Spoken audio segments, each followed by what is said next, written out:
Well, good morning. It's good to be back with you all again this week. I trust you had a good week.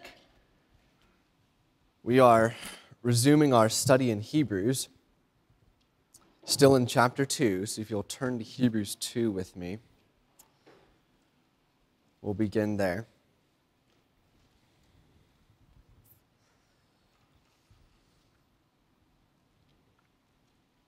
We'll start this week by reading the same verses we read last week, verses 5 through 18. So Hebrews 2, starting in verse 5. For it was not to angels that God subjected the world to come, of which we are speaking. It has been testified somewhere, "What is man that you are mindful of him, or the Son of Man that you care for him? You made him for a little while lower than the angels. You have crowned him with glory and honor, putting everything in subjection under his feet. Now, in putting everything in subjection to him, he left nothing outside his control. At present, we do not yet see everything in subjection to him, but we see him who for a little while was made lower than the angels, namely Jesus, crowned with glory and honor because of the suffering of death, so that by the grace of God he might taste death for everyone. For it was fitting that he, for whom and by whom all things exist, in bringing many sons to glory, should make the founder of their salvation perfect through suffering.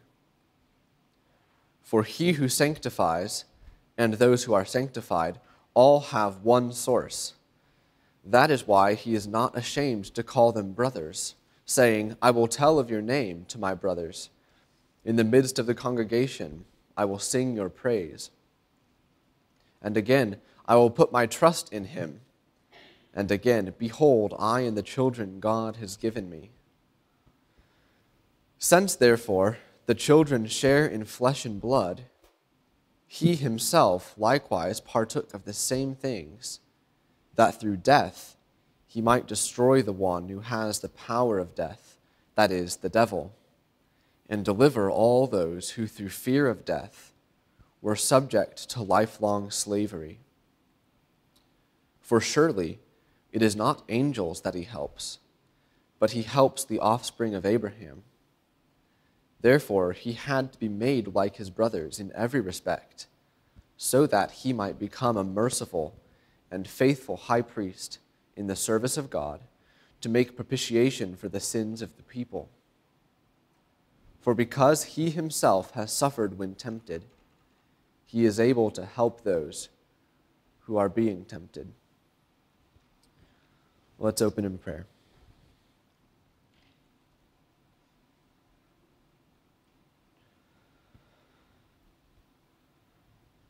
Heavenly Father, we come to you again as your people this morning, thankful that you've brought us through another week, guiding us as our shepherd. We thank you for bringing us here this morning to consider your word, to meditate on our God. We ask that as we open your word now, that you would help us to put behind us for right now the things that have happened in our week, that you would enable us to begin this new week with minds that are set on your word. We ask that you would reveal to us this morning more of the glory of Christ. Take our hearts, we pray, off of ourselves and put them on you, the one for whom and by whom all things exist. We pray that you would be glorified now in our time together. And we ask that you would guide it. And we pray this in Jesus' name. Amen. Well, last week, we spent most of our time in verses 10 and 11. And there were two main ideas that we considered there. The first one being the phrase that Christ was made perfect through suffering. And we spent a good bit of time looking at that and noting that that verse is not speaking of him being made sinless in his person, but of him being perfected or becoming completely qualified for his role as the founder of our salvation. And second, we looked at verse 11 and a very closely related idea that Christ is the one who sanctifies and that he has one source or is of one nature with those whom he sanctifies. And here we looked specifically at Christ's role as our high priest. We went to Hebrews 10 and looked a little bit about what the author says there of Christ sanctifying his people by his own blood. And we noted how in Hebrews 2, it is necessary for Christ to be the one who sanctifies. It's necessary for him to be our high priest, that he become man. And we concluded last week by noting that everything we read in chapter 2, everything that we read about Christ, his ministry, his work, all of that takes place for one primary reason, and that reason is that little phrase in verse 10, that God is bringing many sons to glory. So I'd like to begin our time today by coming back to that phrase, in bringing many sons to glory. And I'd like us to consider a little bit about what all is included in that phrase. In our text, you can pass over it very easily. It is given as the main reason behind what's going on, but it's not expanded at all. All we know is that God is bringing many sons to glory. So I want us to go back to the very beginning of Hebrews, to Hebrews 1, and we'll just go through this very briefly, but I want us to consider the word son and how the author of Hebrews has been developing this idea of sonship in the first chapter. And I think once we go through that, when we consider God bringing many sons to glory, we'll be helped a little bit. So back at the beginning of chapter 1, since we spent a lot of time here, we won't go into this in much detail, but we read this in 1 verse 1, that long ago at many times and in many ways God spoke to our fathers by the prophets, but in these last days he has spoken to us by his Son. So here is our first occurrence in the book of this word son. And what's the very first thing that we know about the Son? We know that he is the final revelation of God in contrast to the prophets. But then after we have the Son introduced as this finality of revelation, the first thing that we're told about him is that he is appointed the heir of all things. So we read there in verse 2 that in these last days God has spoken to us by his Son, whom he appointed the heir of all things, and through whom also he created the world. So you have two very closely related ideas. You have Christ the Son, and as a result of him being the Son, he is the heir of all things. God has appointed him as the heir of all things. Now, when we read this, we need to remember or keep in mind that when Scripture speaks of Christ as the Son, this is something inherent to the very identity of who Christ is as a person. He is the Son of God. And you cannot think of Jesus in any other way outside of him as a son. All that he does as the Son of his Father. All that he says as the Son of his Father. So the idea of Jesus Christ and the idea of the Son and all that goes together with the idea of sonship, those two things can't be separated scripturally. It's in the very makeup of who God is as a Trinity, that he is Father and Son and Holy Spirit. So when we read of that second person, the Son, we need to keep that in mind. So we read that the Son is the heir of all things, and we've considered previously that there is a connection between what Christ does on earth for us and his receiving his inheritance. And we see that just in verse 3. In the end of verse 3, we read this, that after making purification for sins, he sat down at the right hand of the Majesty on high, having become as much superior to the angels as the name he has inherited is more excellent than theirs. So again, you have that idea of inheriting. He's inherited a name. And as we've considered previously, the name itself that he inherits from God the Father is the name of Son. And we have a connection here in this verse that Christ sits down at the right hand of the Majesty on high. It's a royal place. He sits down as a co-ruler with the Father as a result of making purification for sins. After he has accomplished his work on earth, now he is glorified and sits down at the right hand of the Majesty on high.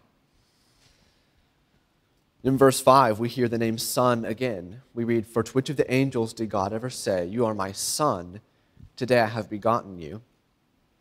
And again, we've considered previously that this verse is referring to the resurrection of Christ, where he is, as Paul says in Romans, declared to be the Son of God in power in his resurrection. So we have these ideas connected now of Christ as the Son inheriting and Christ as the Son accomplishing his work on earth, and that his accomplishment of the work that God gives him to do, once he finishes that, now he receives, in a sense, as a reward, he receives his inheritance. So one more verse to consider from chapter 1. We read in verse 8. We've just read that God makes his angels winds, his ministers a flame of fire. And then coming to verse 8, we read this, that of the Son he says, "Your throne, O God, is forever and ever. The scepter of uprightness is the scepter of your kingdom. You have loved righteousness and hated wickedness. Therefore God, your God, has anointed you with the oil of gladness beyond your companions." So again, we see the Son, and in this verse, we see the Son as ruling. We see him being addressed in the context of the Old Testament. This is being spoken to God. The author here quotes it as God speaking to his Son, saying, "Your throne, O God, is forever and ever. The scepter of uprightness is the scepter of your kingdom." And so we have the Son in these two verses now being anointed by the Father, because the phrase given here is the reason, is because he has loved righteousness and hated wickedness. So because of his accomplishment of final righteousness, because of his moral perfection, he is anointed by God. And now the Son, the heir of all things, finally receives that inheritance and rules over it with a scepter of uprightness. So in each of these instances, just to bring this back to our minds again, there's three main things. The first one, Jesus is a Son. And you can't think rightly of him apart from that idea of sonship. Secondly, as a Son, he is the heir of all things. And as we read in chapter 2, speaking of God, the Father is the one for whom and by whom all things exist. So the Son, as the Son of that one for whom, by whom all things exist, is now the heir of all things. And lastly, Jesus, the Son, as the heir of all things, receives his inheritance as the reward for what he accomplished on earth for his people. So with all this in mind regarding the Son and his inheritance, let's read verse 10 again in chapter 2. 2 verse 10 we read, "For it was fitting that he, for whom and by whom all things exist, in bringing many sons to glory, should make the founder of their salvation perfect through suffering." So all through chapter 1, we read of the Son. And then we come to chapter 2, and we have introduced many sons. And in chapter 1, Jesus is presented as the Son of God. In chapter 2, we, his people, are presented as the many sons of whom? Of God. The verse says that it was fitting that he, for whom and by whom all things exist, God the Father, in bringing many sons to glory, bringing sons to himself, makes the founder of their salvation perfect through suffering. So what is it? In chapter 1, the idea of being a son is inseparably connected to the idea of being an heir. And that's a scriptural concept, that all through Scripture, to be a son is to be the heir. So when we read then that now we are part of this group of many sons being brought to glory, then it's a natural question to ask, if we are sons, then what is our inheritance as sons? So I want us to look at the very end of chapter 1, just in passing. But we read at the kind of the conclusion of Paul's argument, the author of Hebrews, I don't actually think it's Paul, that slipped out. The author of Hebrews writes at the end of chapter 1, kind of concluding his argument that Christ is greater than angels. He says this, "Are they, the angels, are they not all ministering spirits sent out to serve for the sake of those who are to inherit salvation?" That's kind of the first time in Hebrews that God's people directly are spoken of. You have in verse 9 that Christ is anointed with the oil of gladness beyond his companions. So you have kind of a reference to his people. But the first real clear reference is here in verse 14. And God's people are spoken of as those who inherit salvation. And so the first thing, at least in Hebrews, the first thing that we as the sons of God are inheriting is salvation itself. And as we go from chapter 1 right into chapter 2, we are those who inherit salvation. And so we are not to neglect that salvation that we have become inheritors of. We should not neglect our inheritance. Now, as we go on from that, for we've been considering in chapter 2 in a lot of ways, what is our salvation? If we're not supposed to neglect it, what is it? If perseverance comes through paying attention to the truths of the gospel, then by meditating on them, studying them, in a sense, our consideration of those truths is how our mind is renewed and how we persevere in faith when we encounter difficult circumstances. So we won't spend too much time right now looking at what does it mean to inherit salvation. But I want us to consider something else here that we inherit. And this will take us back to something we studied a few weeks ago. But I want us to consider us as believers, as sons of God, inheriting the world to come. And this is going to touch back on our discussion of dominion, man being created with dominion over the earth. In the end of Luke 3, we have this genealogy of Christ. And it starts with Christ and goes all the way back to Adam. But what's interesting is the way that genealogy ends. These are the last few names. The son of Enos, the son of Seth, the son of Adam, the son of God. And that's a very interesting statement, that Adam is described as being the son of God in creation. And this brings us back to another idea that we've talked about, of Christ being the second and more perfect Adam, that Adam is created with dominion over the earth, loses it through sin, and Christ comes as the second Adam to regain what the first Adam lost.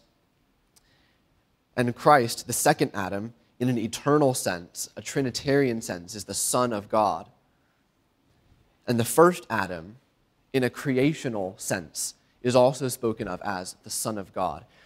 And that makes sense if we remember that this idea of son is tied very closely with the idea of heir. Because Adam was created by God, in a sense, as the heir of the world, right? God creates an entire earth. He speaks all of creation into being, and he creates a man and appoints him to be the head and governor, the dominator of that creation. And so Adam, in a sense, becomes the heir of the world through creation, and he's spoken of as the Son of God. Now, we know from Scripture that Adam loses that, right? Adam loses that because he turns away from God in disobedience and in sin, and so he loses his place as the one who has that total dominion over all things. In a sense, he was God's ruling agent on earth. But when he rejects God's rule, he loses that place.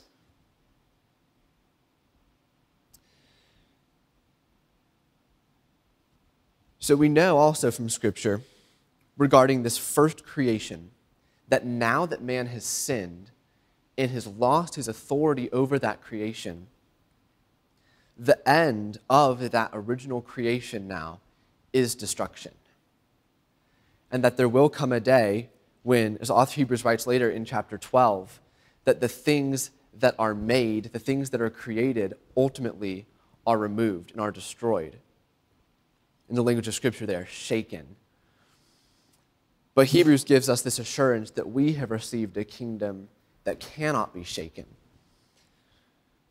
And we are very right to think of that kingdom as a spiritual kingdom, that we are members of the kingdom of God through faith. But in another sense as well, there will come a day, scripturally, when God creates a new creation, a world to come. And so what we've seen in Genesis of Adam over the first creation, now we have ultimately fulfilled and realized in Christ over a second creation. And we've noted how as Adam lost dominion, Christ regained it. But I think there's a key point we need to realize in that, because we can have this idea in reading through Hebrews 2, we can come away with the thought that Adam loses dominion, Christ regains dominion and gives it back to mankind. Adam, as man, loses it, Christ gets it back and gives it back to man. And that almost sounds right, but it's not quite. And this goes back to the necessity of Christ himself becoming a man, right? Christ, by regaining dominion himself, when Christ, all things are subjected to him, man now again has dominion over creation. And Christ gives it back to mankind only in the sense that mankind, redeemed mankind, shares in that dominion when they become a part of the family of God, when they become those sons who are brought to glory.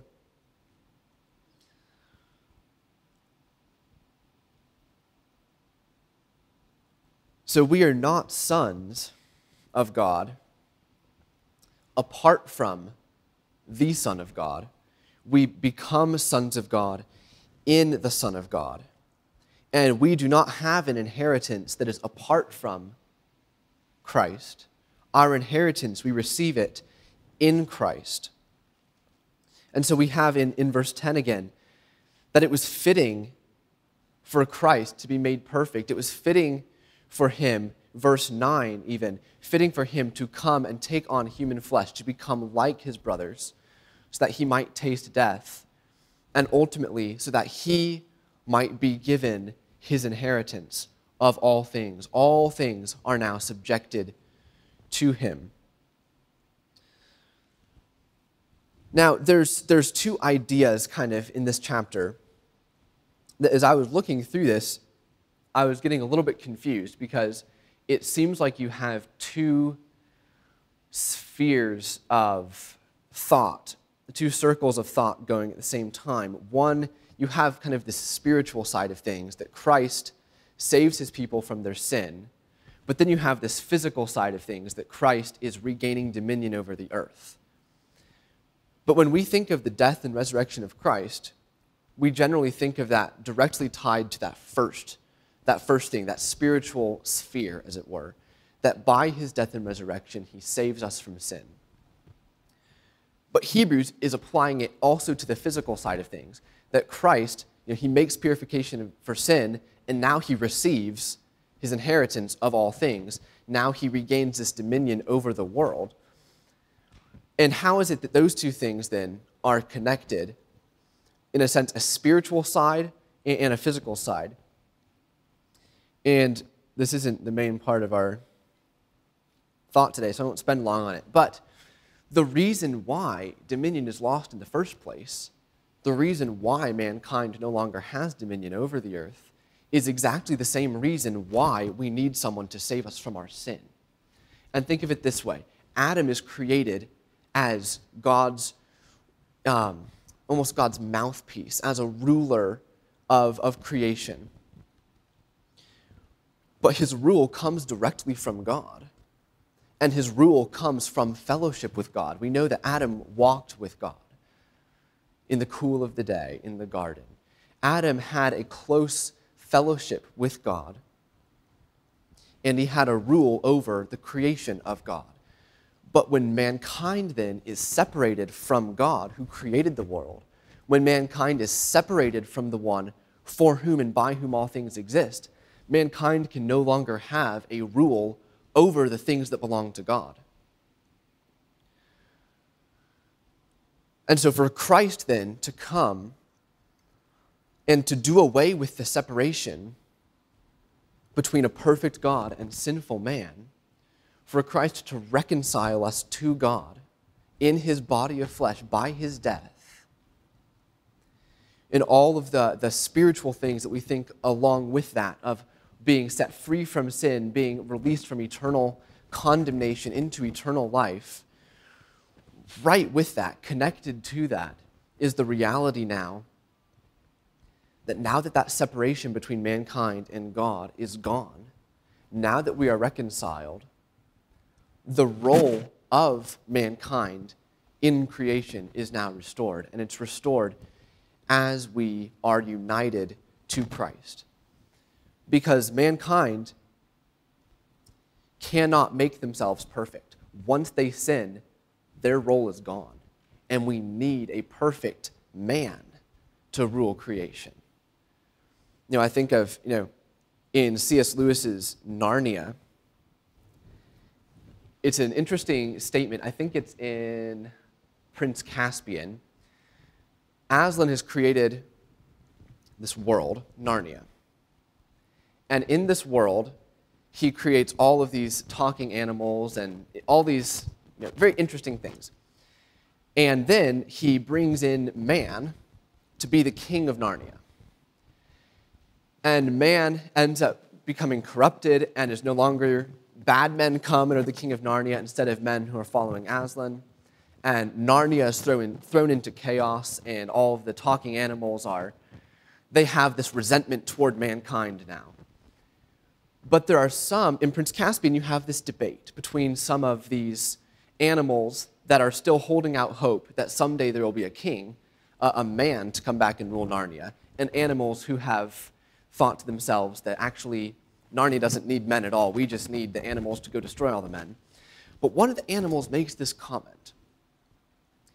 He says that though Narnia is not man's country, it's a country for man to be king of.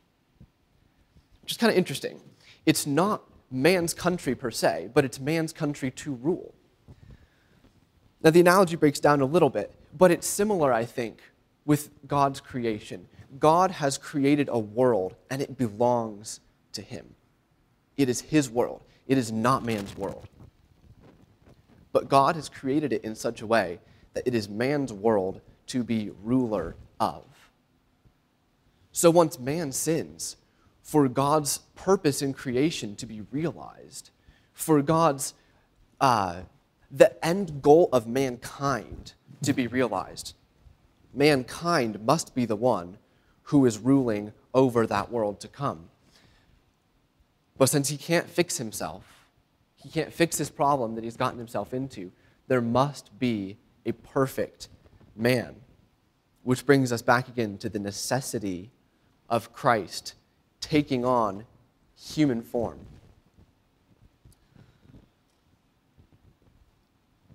Moving on, as we finish our study of sonship today, I think there's a passage we could turn to that would put some of these ideas together in a bit of a clearer way that might help us when we come back to Hebrews 2. So if you'll turn with me over to Romans in chapter 8.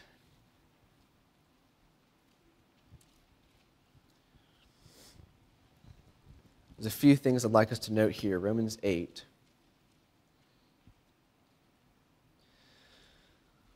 And before we'll spend most of our time toward the end of the chapter here, but I want us to note just a few things here in the beginning of Romans 8.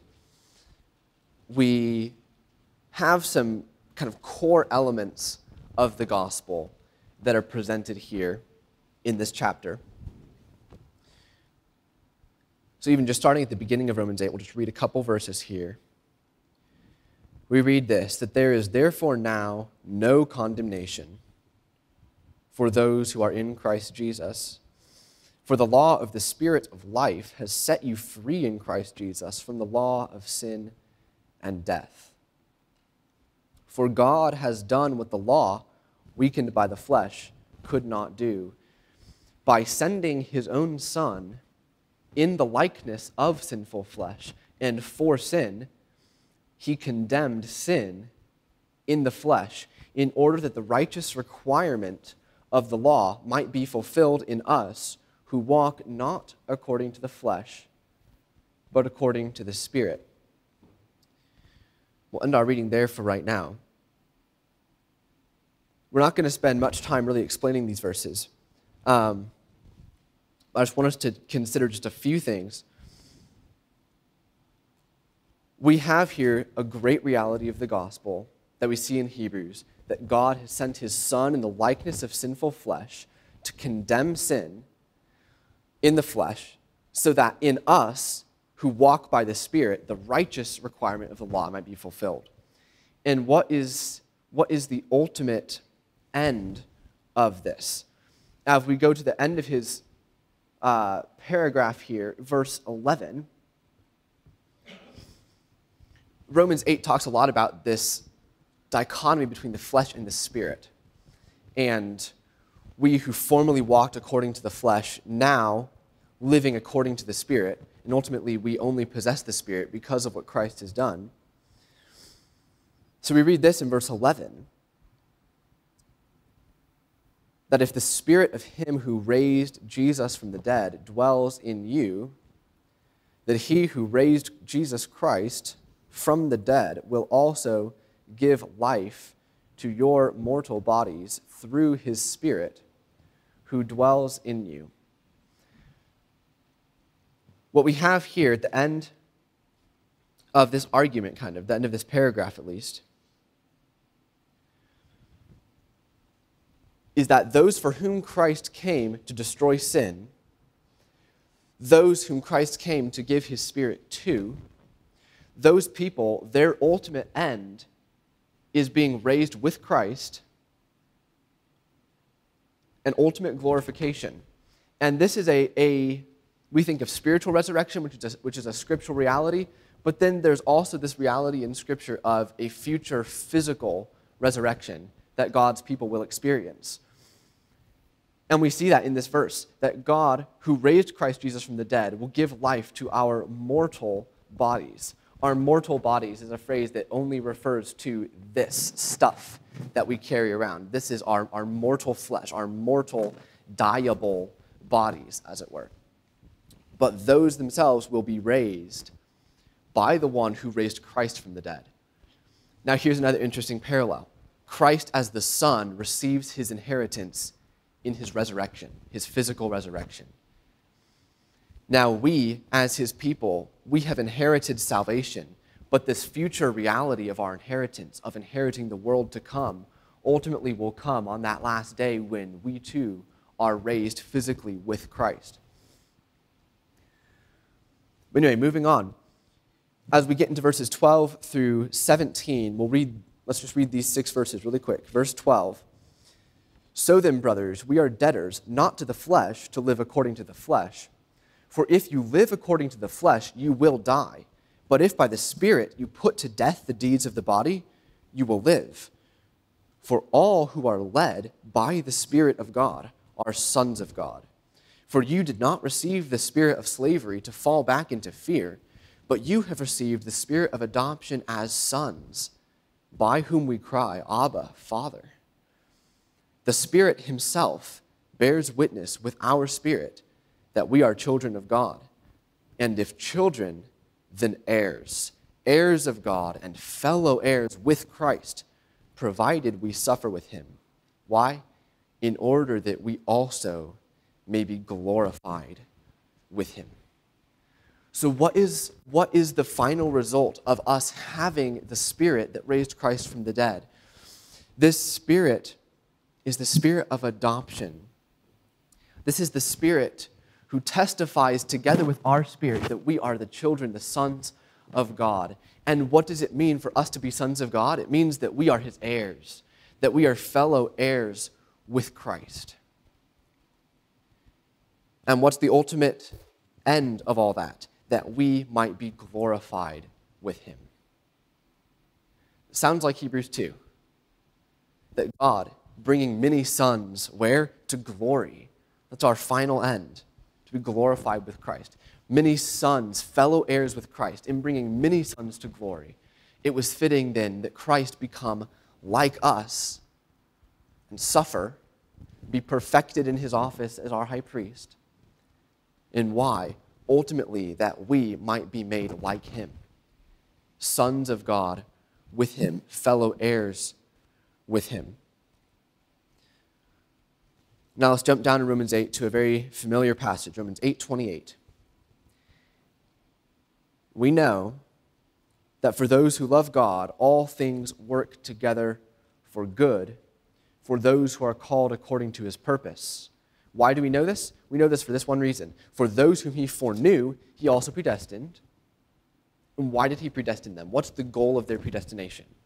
He also predestined to be conformed to the image of his Son. Why? In order that he might be the firstborn among many brothers.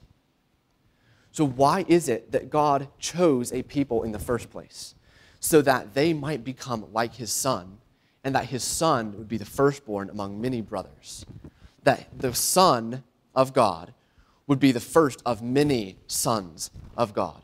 So when we read through Scripture and we read through what is it that God has designed for us as his people, God has intended that we, through faith in Christ, should become a part of his family, that we should become sons together with his Son, that we might inherit with his Son. You think of the Sermon on the Mount, blessed are the meek. Why? For they shall inherit the earth. We have become, in Christ, one with him, and we ultimately will reign with him if we endure. Now look at verse 30. It says, go back to verse 29, I guess. Those whom he foreknew, he also predestined to be conformed to the image of his Son, in order that he might be the firstborn among many brothers. And then verse 30, and those whom he predestined, he also called. And those whom he called, he also justified.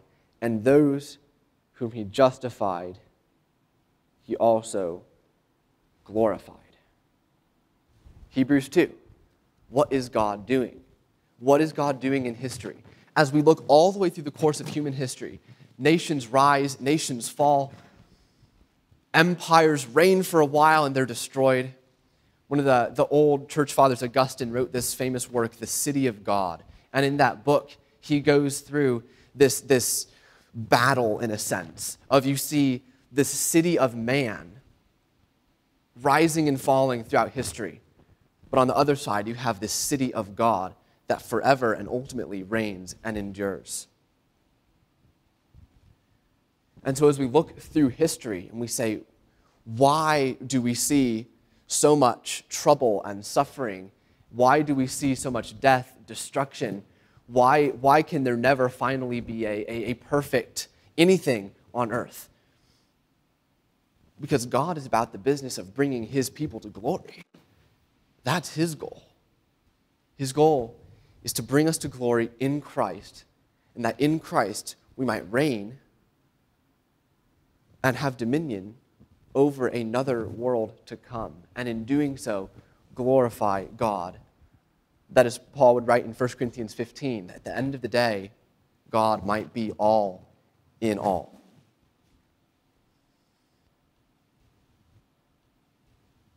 So what's the conclusion then of our place here in Christ? I think we could let Paul kind of conclude this time for us. What does Paul say right after verse 30? That those whom he predestined, he also called. Those whom he called, he justified. And those whom he justified, he also glorified.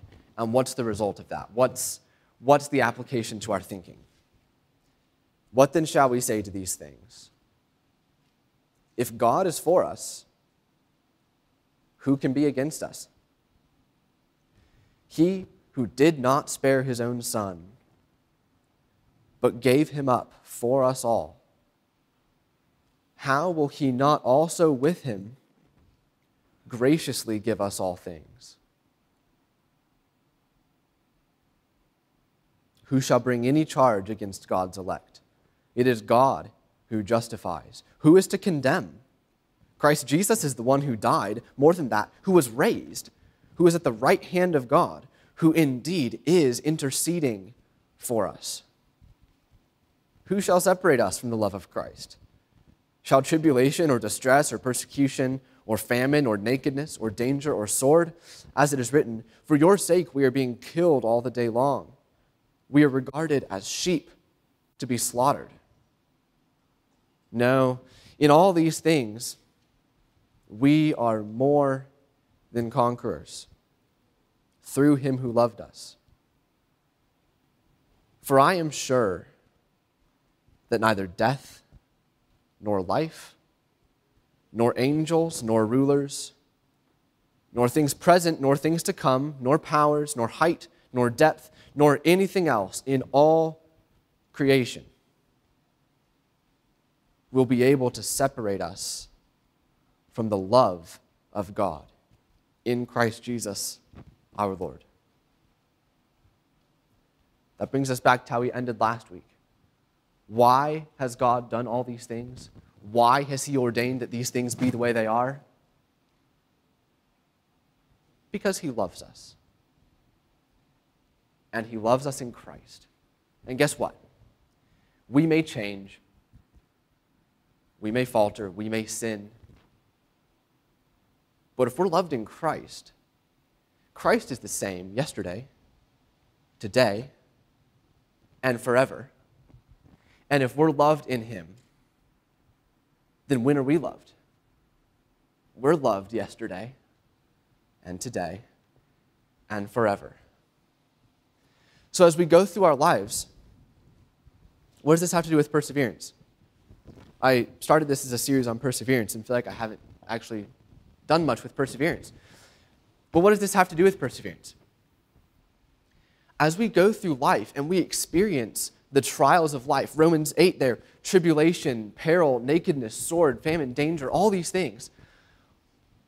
As we experience suffering in our families, suffering of people friends, family members who do not know the Lord, suffering financial hardship, anything that comes to us in our lives, we know two things.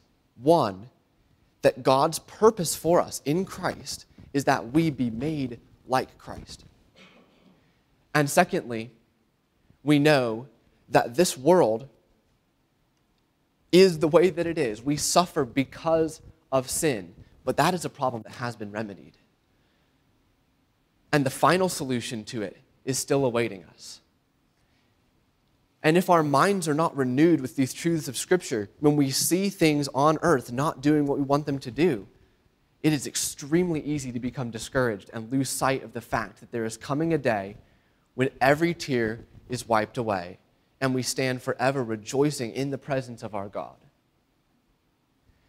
And in an ultimate sense, it's by fixing our minds on the Word of God, fixing our minds on the truths that He has given us, the salvation that He's revealed to us. If we're continually paying attention to that, not neglecting it, then that is the means that God has chosen by which He preserves His people. He saves us by the gospel. He preserves us by the gospel. And by looking to Christ, we do persevere to the end. Well, out of time. It's a good time to be done, I think. So let's close in prayer and we'll be finished. Father in heaven, we truly do thank you that we can call you our Father, that you have given us your Spirit, a spirit of adoption. Lord, we thank you for Christ, that in Him we are your sons, that we are brothers of Christ. Lord, we ask that you would make this truth impressed on our hearts, that we would live in light of what you've revealed, that you would make it our desire to be more like our Savior, even in suffering. Help us to look to Him now. In Jesus' name, amen.